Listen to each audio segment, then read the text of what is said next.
Bismillahirrahmanirrahim. Assalamualaikum warahmatullahi wabarakatuh. Apa khabar murid-murid semua?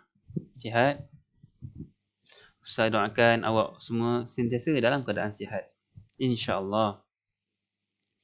Pada hari ini Ustaz akan mengajak awak subjek Tauhid Darjah 2 dalam pelajaran yang kedua, iaitu sifat-sifat yang wajib bagi Allah Subhanahu Wa Taala. Sebelum kita mulakan pelajaran kita pada hari ini, marilah sama-sama kita membaca Ummul Kitab Al-Fatihah. A'udzu billahi minasyaitonir rajim. Bismillahirrahmanirrahim. Alhamdulillahirabbil alamin. Ar-Rahmanir Rahim. Maliki yaumiddin. Iyyaka na'budu wa iyyaka nasta'in. اهدنا الصراط المستقيم صراط الذين أنعمت عليهم غير المغضوب عليهم ولا الضالين آمين. Amma ba'd. Baiklah, kita mulakan sifat-sifat yang wajib bagi Allah Subhanahu Wa Taala. Okey, murid-murid, kita tengok ke sini sifat-sifat yang wajib. Apa dia sifat-sifat yang wajib? Sifat-sifat yang wajib ni ialah sifat-sifat yang mesti ada. Mesti ada pada Allah Subhanahu Wa Taala. Sifat apa yang mesti ada? Okey, baiklah, kita tengok secara ijmali, secara ringkas, secara yang sekali imbas, kita wajib beriman bahawa Allah Ta'ala wajib bersifat dengan semua sifat kesempurnaan, iaitu dalam bahasa Arabnya kamalat, dan sifat-sifat ini tiada terhingga banyaknya. Ijmali ni dia bahasa Arab. Kalau ikutkan dalam bahasa Melayu ialah ringkas. Secara ringkasnya, secara mudahnya kita nak tahu tentang sifat-sifat yang wajib bagi Allah Subhanahu Wa Taala ni ialah kita wajib, kita mesti beriman bahawa Allah Taala ni wajib, mesti bersifat dengan semua sifat kesempurnaan, dan sifat-sifat ini tiada terhingga banyaknya. Allah ni mesti bersifat sempurna. Takkan tak sempurna, mesti sempurna. Bahkan sifat-sifat yang sempurna tu memang terlalu banyak. Tak terhitung banyaknya, sangat banyak. Kita ni, manusia ni pun, akal manusia ni pun sebenarnya ada terhad, ada batas untuk fikirkan kesempurnaan Allah ni. Memang sangat banyak. Kalau kita nak cari kesempurnaan Allah ni memang sangat banyak. Memang kita tak boleh nak tampung akal kita nak fikir. Memang terlalu banyak. Itu cara ringkas. Manakala kita tengok pada tafsili ni, secara tafsili ni, iaitu terperinci, secara yang kita lebih mendalamkan lagi tentang sifat wajib ni, kita wajib beriman bahawa Allah Ta'ala wajib bersifat dengan 20 sifat utama. Tapi kalau secara tafsili ni terperinci, iaitu kita wajib, kita mesti beriman bahawa Allah Subhanahu Wa Taala wajib, mesti bersifat dengan 20 sifat utama. 20 sifat utama.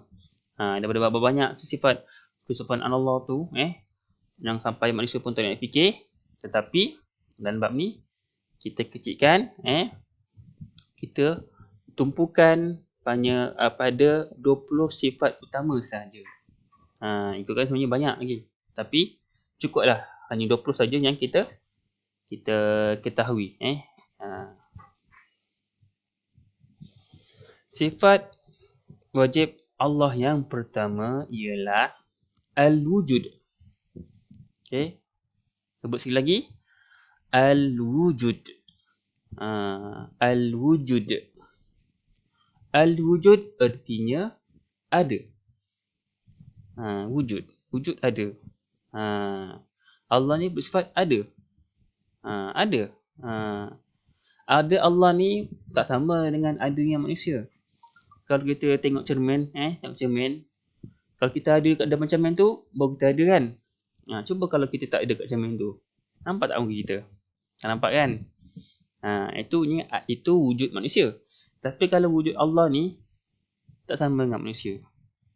Sebab Allah ni ada wujud tapi kita tak nampak. Tak macam manusia. Manusia kena ada baru nampak. Yang kedua, Allah Ta'ala bersifat wujud bermakna Allah Ta'ala ada dan tiada sesiapa yang menjadikannya. Allah ni bersifat wujud bermaksud Allah ni ada. Ada. Dan tiada sesiapa yang menjadikannya. Allah ni ada, memang dah ada dah. Tak ada siapa ciptakan pun. Tapi kalau manusia ada sebab ada yang melahirkannya. Siapa? Mak kita. Ustaz ada sekarang ni kat sini sebab ada mak ustaz. Mak ustaz lahirkan ustaz, maka adalah ustaz. Tapi kalau mak ustaz tak lahirkan ustaz tak ada kat sini. Ataupun mak ustaz tak kahwin. Tak adalah ustaz. Itulah. Tu secara mudahlah kita nak tahu. Kewujudannya tiada permulaan dan tiada kesudahan. Kewujudannya tiada permulaan. Tak ada mula. Allah ni ada, tak ada permulaan pun. Dan tak ada kesudahan. Tak ada penghujungnya pun. Tak ada penamatnya. Allah ni ada je. Tak ada cipta dan tak ada habis dan tak ada tamat. Tak sama dengan manusia. Manusia mula lahir bayi kecil je. Bila mak kita bela besarkan, jadilah kanak-kanak. Bela lagi besar jadilah remaja. Bela lagi jadilah dewasa. Bila dah dewasa, lama-lama jadi tua. Bila dah tua, lama-lama meninggal, mati. Jadinya manusia ni ada awal, ada permulaan dan ada dia punya kesudahan dia, ada pengakhiran dia. Pengakhiran dia mati. Yang ketiga ialah Maha Suci Allah Ta'ala daripada sebarang had masa, sempadan, anggota dan alat. Maha Suci Allah ni daripada Allah ni tidak berkaitan tidak terikat dengan sebarang had masa. Had masa ni maksudnya Allah ni tak perlukan masa pun dalam hidup dia, pada dia. Allah tak perlukan masa pun. Kalau manusia perlukan masa. Nak membesar perlukan masa. Masa untuk membesar berapa. Ataupun manusia ni dalam hidup dia, bila dia nak tidur, bila dia nak makan, bila dia nak kena bangun. Jadinya hidup ni perlukan masa. Perlukan had masa.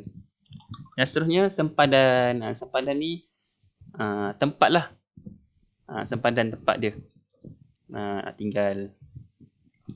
Dan anggota. Manusia perlukan anggota. Tapi Allah tak perlu. Allah tak perlukan anggota.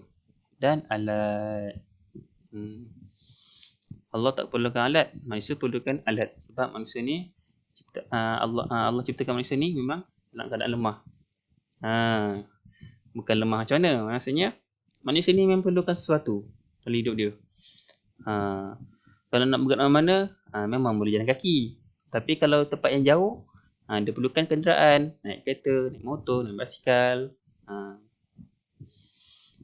Okay. Kalau macam anggota, manusia perlukan anggota mata. Contohnya, perlukan mata untuk melihat, tangan untuk memegang, kaki untuk berjalan. Tapi Allah tak perlukan pun semua itu. Tak perlukan. Dia tidak tertakluk dalam mana-mana arah yang 6. iaitu bermaksud tidak bertempat. Allah tak bertempat pun.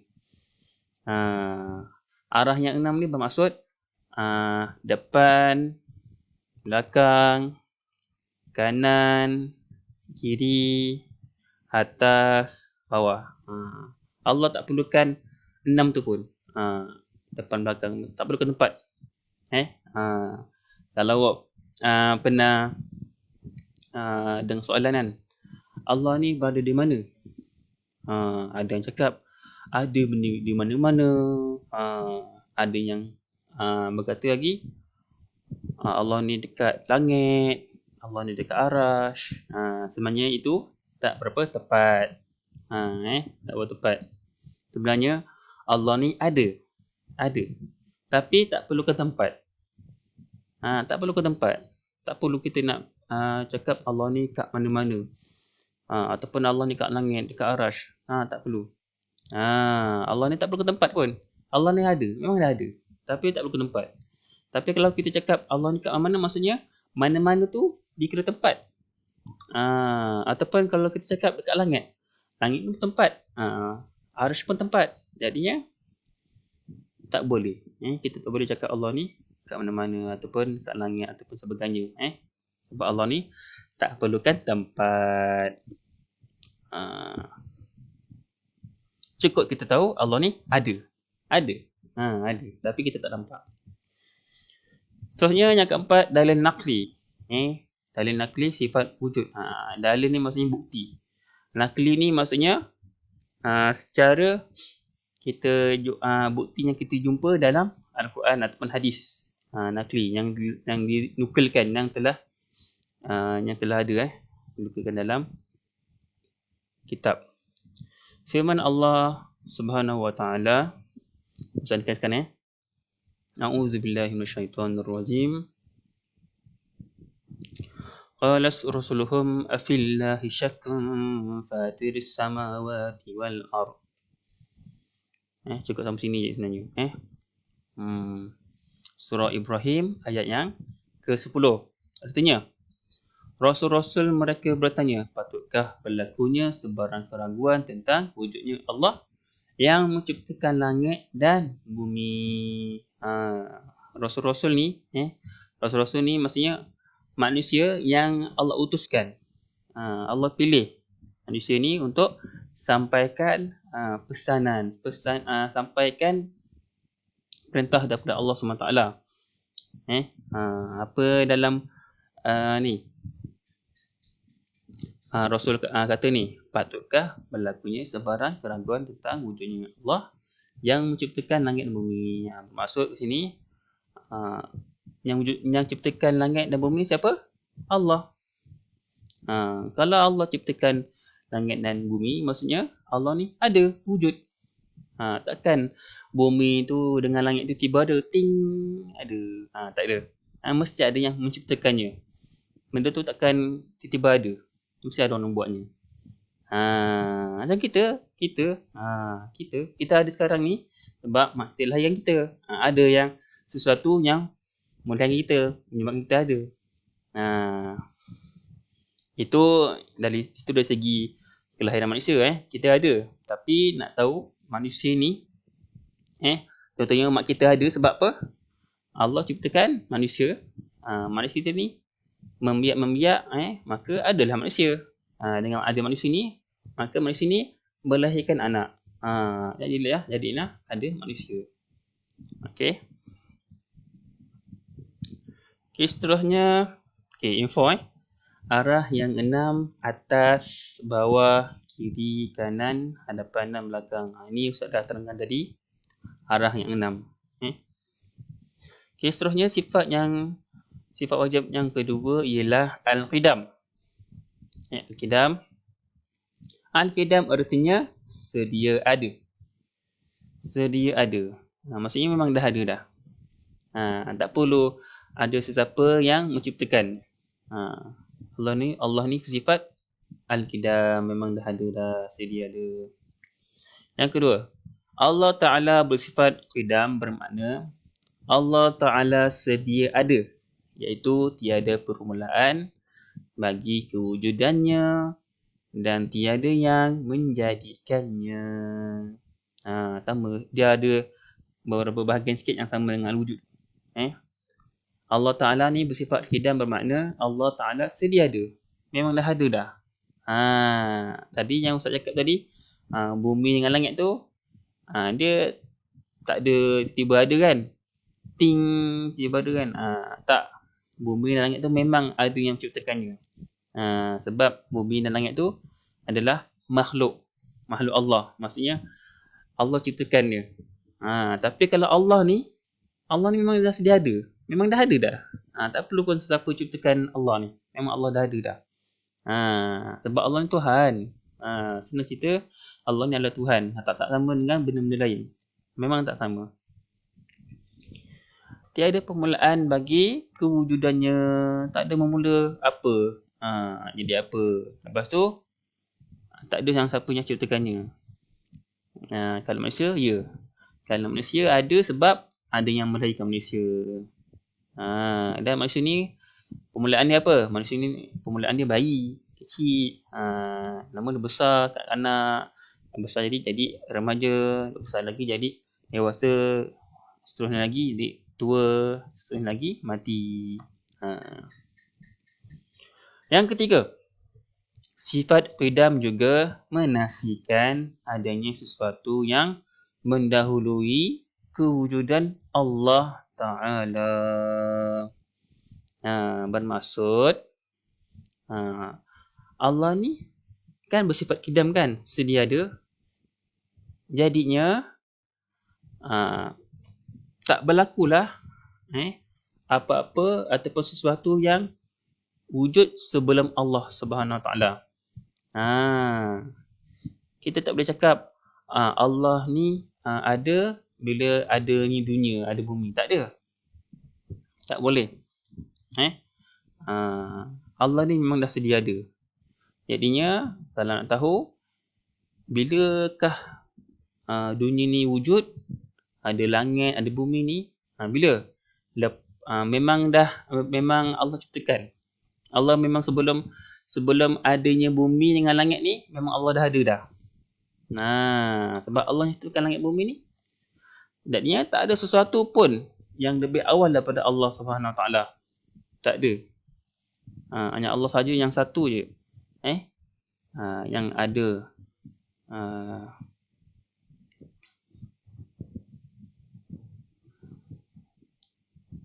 Okay, seterusnya. Yang keempat, dalil naqli sifat qidam. Bukti yang ada dalam hadis tentang sifat Allah yang qidam ni ialah sabda Rasulullah sallallahu alaihi wasallam, daripada kata-kata Nabi, daripada kata-kata Rasulullah sallallahu alaihi wasallam yang diriwayatkan oleh Imam Muslim daripada Sayyidina Abu Hurairah radhiyallahu anhu. Allahumma antal awwalu falaisa qablaka syai'un. Artinya, ya Allah, engkau maha awal dan tiada yang wujud sebelum engkau. Allah yang paling awal sekali. Memang dah ada dah. Dan Allah lah yang ciptakan, dan Allah lah yang memulakan sesuatu. Mulakan apa? Mulakan cipta dunia, langit, bumi dan macam-macam lagi Allah ciptakan. Jadi sebelum wujudnya bumi, sebelum wujudnya manusia, memang Allah dah ada dah. Sebelum wujudnya alam, langit semua ni, alam semesta ni yang besar sangat ni, Allah memang dah ada dulu dah.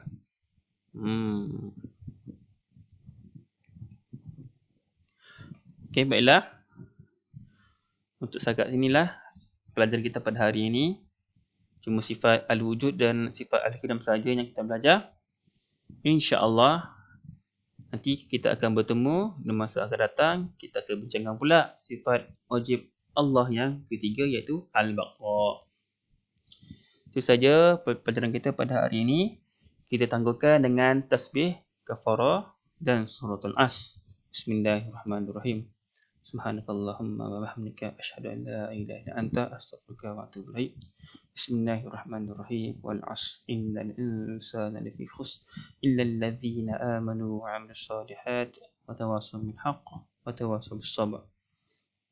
Sadaqallahul azim. Wabillahi taufik wal hidayah.